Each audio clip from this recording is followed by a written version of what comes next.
ये बात है दूसरे विश्व युद्ध के आखिर की, जब फ्रांस पर नाजियों का कब्जा था। इसी दौरान अमेरिकन सोल्जर्स की एक टोली जंगल में सो रही थी। तभी उनमें से एक फौजी क्रिस को एक भयानक सपना आया, और जब वो जागा तो उसने देखा कि कोई तो उनकी तरफ पास वाले पेड़ से झांक रहा है। उस साये ने अपनी नजर क्रिस पर गड़ाए रखी। क्रिस और भी ज्यादा बेचैन हो गया और अपनी पिस्टल निकालने लगा, लेकिन उससे पहले ही सामने खड़े उस इंसान ने अपनी पिस्तौल क्रिस पर तान दी। डरे हुए क्रिस ने उससे पूछा कि तुम क्या चाहते हो। क्रिस को यकीन था कि अब यह मुझे मार देगा, इसीलिए उसने अपनी आंखें बंद कर ली। लेकिन जब उसने दोबारा अपनी आंखें खोली तो वो साया गायब हो चुका था। अगली सुबह क्रिस और उसकी टोली एक बेस तक पहुंचने के लिए तैयारियां करने लगे। टोली का वहां पहुंचना बेहद जरूरी था। कर्क की जराबों की वजह से उसके पैर में बहुत खुजली हो रही थी, इसीलिए उसने बुची से पूछा कि तुम्हारे पास एक्स्ट्रा जराब है क्या भाई। लेकिन इसी बात पर बुची और यूजीन कर्क का मजाक उड़ाने लगे। मजाक मजाक में बात थोड़ी ज्यादा बढ़ गई, लेकिन तभी क्रिस ने टोली को आगे बढ़ने का ऑर्डर देकर झगड़ा रोक दिया। बेस की तरफ जाते वक्त सोल्जर्स को एक जीप की आवाज सुनाई दी और सभी अपनी बंदूकें और ग्रेनेड बॉम्ब लेकर तैनात हो गए। फौजियों ने जीप को उड़ा दिया और फिर बचे हुए दुश्मनों को खत्म करने के लिए उनके पास चले गए। टैपर्ट ने एक ऑफिसर से एसएस पैच इनाम के रूप में निकाल लिया और उसके एक सोने के दांत को भी। जब बुची नक्शे और खुफिया मैसेज को ढूंढ रहा था, उसी वक्त कर्क को एक और सैनिक मिल गया जिसकी हालत बाकी लोगों से बेहतर लग रही थी। जब उन्हें पता चला कि वो एक मेजर है तो बुची ने उससे दो दो हाथ करने का फैसला किया, लेकिन मेजर को इस सब में कोई दिलचस्पी नहीं थी और वो क्रिस के लोगों को अपने लोगों का सामान लूटते देखकर गालियां देने लगा। तभी एक और सैनिक जाग गया और बुची ने उसका सर कुचल दिया। ये देखकर मेजर का भी खून खौल गया। उसने बुची से कहा कि आजा फिर, आजा लड़ते हैं। लड़ाई के दौरान जल्द ही वो नाजी मेजर बुची पर भारी पड़ने लगा। फिर क्रिस ने अपने आदमियों की तरफ मुड़कर उन्हें पीछे हटने का ऑर्डर दिया, क्योंकि उसे समझ आ गया कि उन्होंने रास्ते में गलत मोड़ ले लिया था। जाने से पहले टैपर्ट ने एक नाजी का कोड भी ले लिया। फिर जब वो गांव के इलाके से गुजर रहे थे तो उन्हें आगे जंगल में किसी की आवाज सुनाई दी और सभी रुक कर उनका इंतजार करने लगे। तभी रेफ्यूजीज का एक झुंड बाहर आया। टैपर्ट उनकी तरफ भागा जहां एक औरत एक बच्चे के साथ उसका इंतजार कर रही थी। उसने औरत को कोट, सोने के दांत और एसएस पैच दे दिया।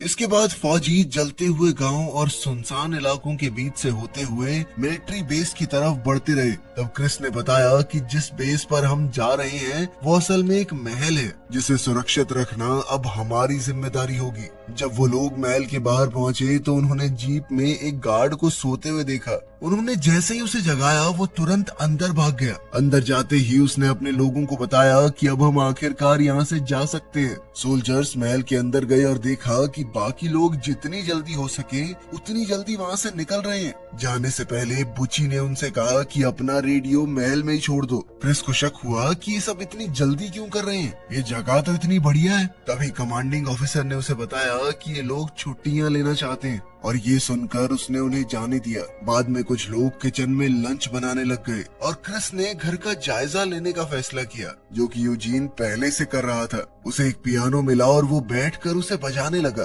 पियानो की धुन खाली महल में गूंजने लगी। वहीं क्रिस महल में बनी हुई लाइब्रेरी में चला गया और उसने देखा कि जमीन पर एक बड़ा सा जलने का निशान है, जहाँ पहले कभी एक कुर्सी हुआ करती थी। और तभी उसे पास बनी हुई जाली से कुछ अजीब आवाजें सुनाई देने लगी, जिन्हें वो समझ नहीं पा रहा था। वहीं बुची को भी बाथरूम में किसी की आवाज सुनाई दी। वो चेक करने गया तो दरवाजा बंद था, पर जैसे ही वापस मुड़ा दरवाजा अपने आप खुल गया। बाद में सब लोग एक साथ खा पीकर आराम करने लगे, लेकिन तभी उन्हें अजीब आवाजें सुनाई देने लगी और वो अपने हथियार लेकर देखने चले गए। टैपर्ट और बुची सीढ़ियों से गए और मेन दरवाजा चेक करने लग गए। तभी कर्क और क्रिस ने अपने पास एक आवाज सुनी, लेकिन समझ नहीं पाए कि ये है क्या। इसके बाद वो एक कमरे में गए जहाँ सारी चीजें ढकी हुई थी। वहाँ तो कुछ नहीं मिला। फिर जब वो किचन तक पहुँचे तो समझ आया कि आवाज दूसरे कमरे से आ रही है, और जैसे ही उन्होंने अंदर जाने की तैयारी की तो दरवाजा अचानक अपने आप खुल गया। दोनों आदमी कमरे में दाखिल हुए जहाँ उन्होंने एक पर्दा देखा जो अगले कमरे को इससे अलग कर रहा था। फिर जैसे ही उन्होंने पर्दा हटाया तो कर्क और क्रिस ने एक आदमी को खिड़की के सामने लटका हुआ देखा, जो फिर अगले ही पल गायब भी हो गया। खैर कुछ ही घंटों में रात हो गई और सभी फौजी अब आग के सामने बैठकर भूतों की कहानी सुनाने लगे। उसी वक्त टैपर्ट अपनी दूरबीन से खिड़की के बाहर देख रहा था। यूजीन ने उन्हें एक डायरी के बारे में बताया जो उन्हें बेसमेंट में मिली थी। जो कि एक 18 साल के नाजी की थी जिसने घर पर कब्जा किया था।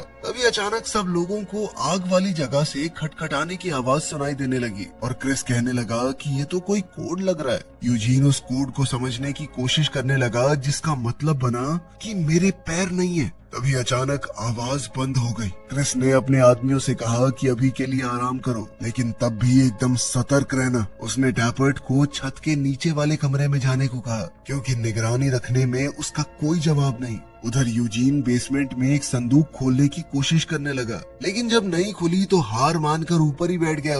उसने महल में रहने वाले परिवार की फोटो देखी और नाजी सोल्जर्स की डायरी में उनके बारे में पढ़ने लगा। तभी अचानक से उसकी मोमबत्ती बुझ गई। उसने लाइटर जलाने की कोशिश की तो देखा कि पीछे कुछ था, और जब उसने दोबारा मोमबत्ती जलाई तो देखा कि फोटो से परिवार गायब हो गया था। ऊपर छत वाले कमरे में टैपर्ट ने खिड़की पर अपनी राइफल सेट की और स्कोप की मदद से बाहर देखने लगा। तभी कमरे में उसके पीछे कोई दिखाई दिया। जब उसने स्कोप से बाहर की तरफ देखा तो उसे फांसी पर लटका हुआ एक आदमी नजर आया, लेकिन अगले ही पल वो गायब हो गया। टैपर्ट ने नजर बनाए रखी और तभी अचानक एक लड़का भूत की शक्ल में सामने आ गया, जिससे टैपर्ट डर गया। उसी वक्त अलमारी से जोर की आवाज आई। टैपर्ट बाहर गया ये देखने की चल क्या रहा है। तभी उसने देखा कि क्रिस महल के अंदर से उसे देख रहा था। अगले दिन यूजीन, कर्क और क्रिस बालकनी में बैठकर बात करने लगे कि पिछले सोल्जर्स कितनी जल्दी वहां से निकलना चाहते थे। अब यूजीन ने दूसरों को टैपर्ट से जुड़ी हुई एक कहानी बताई जो पेरिस में घटी थी। उसने कहा कि मैंने टैपर्ट को खून से भरे एक पूल में बैठा हुआ पाया था, जहां उसके आसपास 7 छोटे बच्चों की कटी हुई लाशें थी। टैपर्ट अपने हाथों में एक रस्सी पकड़े बैठा था, मानो वो किसी के साथ रस्सी से खेल रहा हो। साथ ही उसकी आंखों में एक डरावना डर था। इस पर क्रिस ने कहा कि मुझे तो बहुत खुशी है कि टैपर्ट हमारे साथ है। तभी टैपर्ट भी अचानक से बालकनी में आ गया। उसने उन्हें बताया कि पिछली टीम यहाँ से इसलिए निकलना चाहती थी क्योंकि उन्होंने रेडियो पर सुना था कि लगभग 50 जर्मन फौजी महल के पास से गुजरते हुए स्ट्रासबर्ग शहर जा रहे हैं। उसने अपने आदमियों को सलाह दी कि जब तक फौजी यहाँ से निकल नहीं जाते हमें जंगल में छुप जाना चाहिए, लेकिन क्रिस का कहना था कि हमें तो महल की हिफाजत करने का काम मिला है। टैपर्ट ने कहा कि चलो यही मर्जी है तो मैं छत वाले कमरे पर जा रहा हूँ ताकि वक्त रहते उन्हें देख सकूं, और उसने यूजीन को भी अपने साथ चलने को कहा।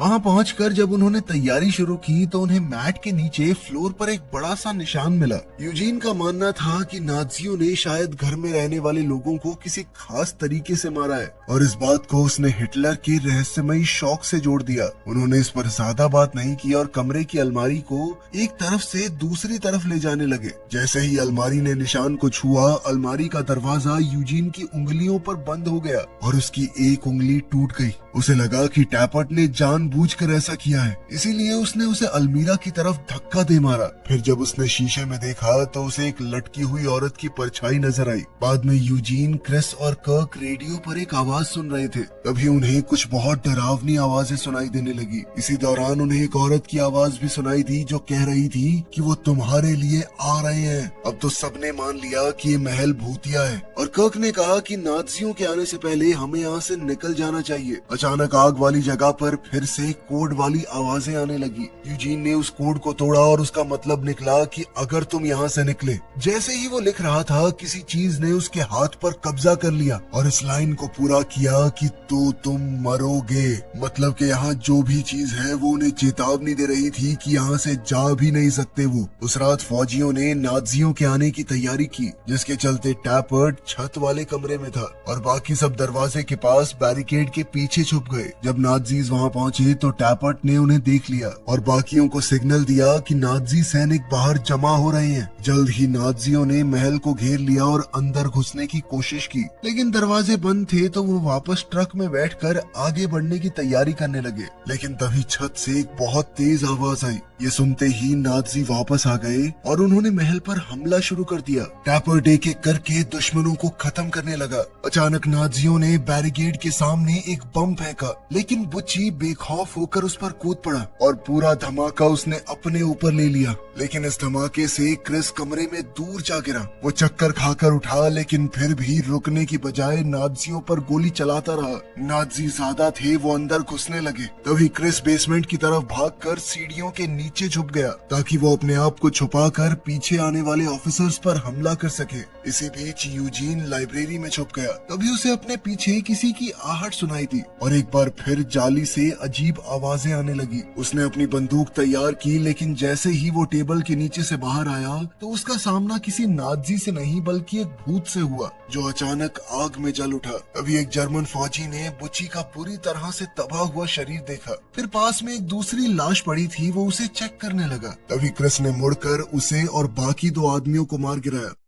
कर्क इस वक्त बाथरूम में छुपा हुआ था। तभी उसे पानी में डूबने की आवाजें और बच्चों की हंसी सुनाई दी। उसने टब की तरफ देखा तो एक नाज़ी फौजी उसे डूबता हुआ नजर आया। टैपर्ट ने छत के कमरे में कुछ सुना और उसका पीछा करने लगा। तभी उसे वहाँ एक नाज़ी लटका हुआ मिला। अगली सुबह सभी बुच्ची के पास जमा हो गए। वो सोचने लगे कि जरूरत पड़ने पर इसकी तकलीफ खत्म करने के लिए हम इसे ड्रग दे देंगे। क्रिस ने सबसे कहा कि नाज़ियों के शरीर को बाहर ले जाओ, और जब यूजीन और कर्क उन्हें ट्रक के पास ले गए तो वो ये नजारा देखकर डर गए कि टैपर्ट ने उनके साथ क्या किया था। बाद में वो लोग महल के भूतों के बारे में बात करने लगे। तब यूजीन को अचानक समझ आया कि घर में उन्होंने जो कुछ भी महसूस किया वो सब वही था जो नाज़ियों ने उस परिवार के साथ किया था जो इस महल में रहा करता था। उस दिन जब नाज़ी उनके घर आए तो उस परिवार का बहुत ही डरावना अंजाम हुआ। बाप को लाइब्रेरी में कुर्सी से बांधकर जिंदा जला दिया गया। बेटे को माँ के सामने पानी में डुबाकर मार दिया गया और बेटी को छत के नीचे वाले कमरे में लटका दिया गया था। उनकी लाशों को दफनाने वाला भी कोई नहीं था। तभी क्रिस ने पूछा कि क्या इसी वजह से वो भूत बन गए।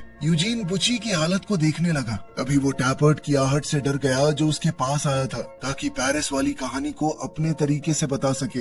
यूजीन का मानना है कि सब कुछ आसानी से समझना मुमकिन नहीं होता और टैपर्ट की कहानी में तो अलग ही गहराई है जो उसे अब जाकर महसूस हुई थी। बाद में क्रिस को टब के बारे में एक सपना आया जिसमें एक भूत उसके सामने आया और उसे डुबाने की कोशिश करने लगा। जब उसे पानी में खींचा गया तो उसने 3 मास्क पहने हुए सोल्जर्स को देखा जो पहले नर्स में बदल गए फिर वापस सोल्जर बन गए। तभी क्रिस जाग गया। अगले दिन उन्होंने बुच्ची का ख्याल रखा और महल छोड़ने के बारे में बातें की। फिर चाहे उन्हें अपनी पोस्ट छोड़ने के लिए कोर्ट मार्शल का सामना ही क्यों न करना पड़े। उसके बाद क्रिस और यूजीन बेसमेंट में वापस चले गए ताकि परिवार से जुड़ी कोई और चीज ढूंढ सके। यूजीन अपना लाइटर ढूंढने लग गया और क्रिस को डायरी मिल गई, लेकिन उसे लगा कि डायरी के पन्ने खाली हैं। जब यूजीन वापस आया तो उसने इस बारे में थोड़ा अजीब बर्ताव किया। तभी कर्क ने उन्हें वापस बुला लिया क्योंकि बुच्ची होश में आ गया था और बार बार कह रहा था कि ये असली नहीं है, ये उनका ही काम था। मरने से पहले उसने क्रिस को पकड़ा और कहा कि इस बात को याद रखना। उस रात बाकी बचे हुए फौजी महल छोड़ने की बात करने लगे, लेकिन क्रिस ने कहा कि हमें पहले परिवार की लाशों को दफन करना होगा। वो सबको परिवार के बारे में पता लगाने को कहने लगा। अचानक डायरी के पन्ने फिर से लिखे हुए दिखाई दिए। यूजीन ने कहा कि मैं डायरी के अंदर सबूत ढूंढ कर रहूंगा ताकि परिवार की लाशें हैं कहां पर ये पता चल सके, पर उसका मानना था कि इससे पहले हमें महल छोड़ देना चाहिए। इसके बाद फौजियों ने गार्डन में बुच्ची को दफना दिया और फिर वहाँ से निकल गए। बेस कैंप की तरफ वापस चलते हुए उन्होंने सड़क पर एक टूटी हुई एम्बुलेंस देखी और उन्हें वही रेफ्यूजीज का झुंड दोबारा नजर आया। वो आगे बढ़ते हुए अभी भी उस परिवार के बारे में बात कर रहे थे। जल्द ही वो लोग एक अजीब सी बिल्डिंग के पास से गुजरे और बाद में वो लोग फिर से उसी एम्बुलेंस तक पहुंच गए। अब उन्होंने वापस मुड़ने का फैसला किया। फौजियों की टोली दोबारा उस बर्बाद शहर से गुजरी जहाँ से वो पहले गुजरे थे और उस रात वो सब जंगल में ही सो गए। सोते हुए टैपर्ट ने सपना देखा कि उसे फांसी से लटका दिया गया है, लेकिन जब उसकी आंख खुली तो उसने खुद को जंगल में ही पाया। उसके स्लीपिंग बैग के पास कुछ लिखा हुआ था।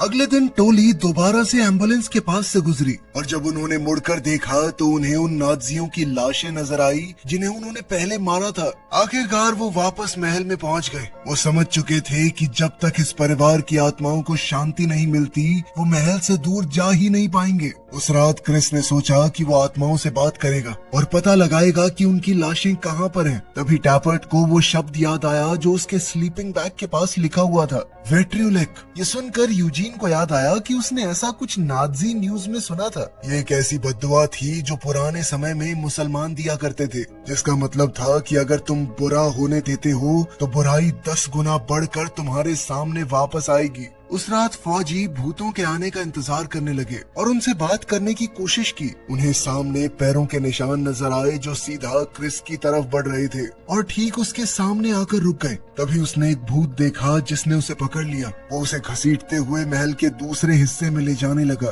क्रिस अपने साथियों से कहने लगा कि गोली मार दो इसे, लेकिन भूत उसके अलावा किसी को नजर नहीं आया। फिर भी टैपर्ट ने उस तरफ गोलियां चला दी। बाकी लोग क्रिस के पीछे घर के दूसरे हिस्से में चले गए और जब वो अंदर गए तो उनके साथ अजीब चीजें होने लगी। उन्हें किसी और ही जगह किसी और ही वक्त की तस्वीरें दिखने लगी। फिर उन्हें क्रिस मिला जो कि परिवार की लाशों के पास पड़ा हुआ था। बाद में फौजियों ने लाशों को दफन कर दिया। तभी डायरी का आखिरी पन्ना बाप की लाश के साथ चिपका हुआ मिला। यूजीन ने डायरी का आखिरी पन्ना पढ़ा जिसमें लिखा हुआ था कि ये परिवार फ्रांस से नहीं है, वो अफगानी थे। उन्होंने अपनी जान जोखिम में डालकर जितने यहूदियों को बचा सकते थे बचाया।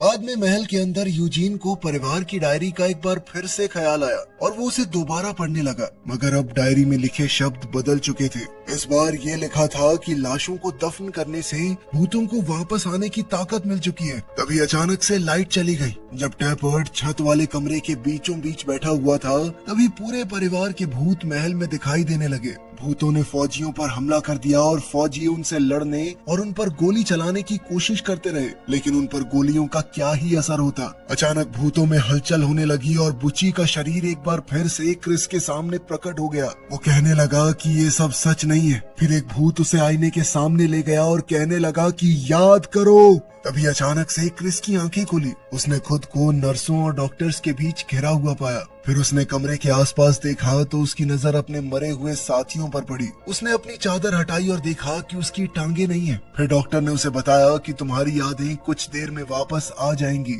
अब क्रिस ने याद करना शुरू किया। असल में क्रिस अफगानिस्तान में एक फौजी था और उसकी टोली को एक डॉक्टर को बचाने के ऑर्डर मिले थे जो कि अमेरिकन की मदद कर रहा था। उसका मिशन था उस डॉक्टर को काबुल में एक सुरक्षित घर तक पहुंचाना। जब वो फिर से वर्तमान में आया तो डॉक्टर ने उससे थोड़ी बातचीत की कि कैसा लग रहा है, कैसा महसूस कर रहे हो, वो सब। तभी क्रिस अपनी एक और याद में जाने लगा। यहाँ उसने टैपर्ट को 2 लड़कों से बात करते हुए देखा जो कि आपस में खेल रहे थे और टैपर्ट ने उनमें से एक को अपने बेटे का खिलौना दे दिया। इसके बाद टोली घर के अंदर चली गई और उन्होंने डॉक्टर के परिवार को बताया कि उन्हें तुरंत निकलना होगा। लेकिन तभी क्रिस को ऊपर से ऑर्डर्स आए कि तुम लोगों को जल्द से जल्द छुपना होगा क्योंकि दुश्मन घर की तरफ बढ़ रहे हैं। क्रिस ने डॉक्टर से कहा कि मुझे और मेरी टीम को दीवार के अंदर छुपा दो, लेकिन फौजियों की टोली परिवार को भी मरने के लिए छोड़ना नहीं चाहती थी, मगर ऊपर से मिले ऑर्डर्स की वजह से उन्हें मजबूरन ऐसा करना पड़ा। कुछ ही पलों में दुश्मन भी घर में घुस आए। वो डॉक्टर पर अमेरिकन के साथ मिले होने का इल्जाम लगाने लगे। फिर 2 आदमियों ने बच्चों को पकड़ लिया और बेचारी माँ उन्हें छोड़ने की भीख मांगने लगी, लेकिन फिर भी दुश्मनों ने लड़के को पानी में डुबोकर मार डाला और लड़की को फंदे से लटका दिया। फौजी ये तमाशा चुपचाप देखते रहे क्योंकि उन्हें ऊपर से ऑर्डर मिले थे कि एंगेज नहीं करना। आखिर में दुश्मनों ने बाप पर मिट्टी का तेल डालकर उसे जला दिया, जबकि क्रिस और उसके साथी कुछ भी नहीं कर पाए। जब दुश्मन चले गए तो टैपर्ट ने देखा कि बच्चों को भी मार दिया गया था। इसके बाद जैसे ही फौजी घर से बाहर निकले तो माँ चिल्लाते हुए बम के साथ बाहर आई। बुची ने उसे रास्ते में पकड़ लिया लेकिन धमाके को रोक नहीं पाया और सब लोग बम की चपेट में आ गए। जब क्रिस वर्तमान में वापस आया तो डॉक्टर से पूछा कि ये सब क्या चल रहा है। डॉक्टर ने बताया कि हमने एक ऐसा सिमुलेशन बनाया था जिसमें तुम वर्ल्ड वॉर 2 में मौजूद थे। जब अफगानिस्तान में वो बम फटा तो तुम्हारा सिर्फ शरीर घायल नहीं हुआ, उस माँ की तड़प सुनकर तुम्हारे दिल में बहुत ज्यादा गिल्ट आ गई थी, उस परिवार को मरने देने की गिल्ट। ये साफ हो गया था कि ये दर्द तुम में से किसी को भी जीने नहीं देगा। इसीलिए हमने एक मिलती जुलती कहानी तैयार की और तुम्हें उस सिमुलेशन में भेजा ताकि तुम धीरे धीरे इस दर्द को समझकर इससे उभर पाओ। बुची पता नहीं कैसे एक दिन सिमुलेशन से जाग गया। जैसे ही उसने अपने शरीर को देखा तो वो तुरंत मर गया। अब क्रिस सोचने लगा कि महल में उन्होंने जो कुछ भी सुना वो असल में उनके दिमाग के सबकॉन्शियस मैसेजेस होंगे। क्रिस ने डॉक्टर को ये भी बताया कि तुम्हारे सिमुलेशन में कुछ तो गड़बड़ है। ये विट्रियोलिक वर्ड कहाँ से आ रहा था बार बार। फिर नर्स ने बताया कि हर एक फौजी ने किसी न किसी टाइम पे ये वर्ड बोला था। जब फौजियों को धमाके के बाद के पल याद आते जहां माँ ने उन सबको वेत्री लेग कहा था, तभी अचानक लाइट्स बार बार जलने बुझने लगी और भूत वहां भी आ गए। तब क्रिस कहने लगा कि हमने उन्हें जिंदा कर दिया, उन्हें ताकत दे दी है। तभी साथ में लेटे हुए फौजियों को झटके लगने लगे और क्रिस ने कहा कि मुझे जल्दी से सिमुलेशन में वापस भेजो ताकि मैं अपने साथियों को बचा सकूं। नर्स उसे वापस भेजने के लिए मान गई और साथ ही कहा कि इससे तुम्हारी सारी यादें मिट जाएंगी। इसके बाद क्रिस की आंख सीधा जंगल में खुली जहां उसने अपने सामने एक साई को खड़ा देखा और उससे पूछा कि क्या चाहिए तुम्हें। ये पूरी कहानी एक बार फिर से शुरू हो चुकी थी। वीडियो पसंद आई तो लाइक कर देना, चैनल को सब्सक्राइब कर लेना। मिलते हैं अगली वीडियो में।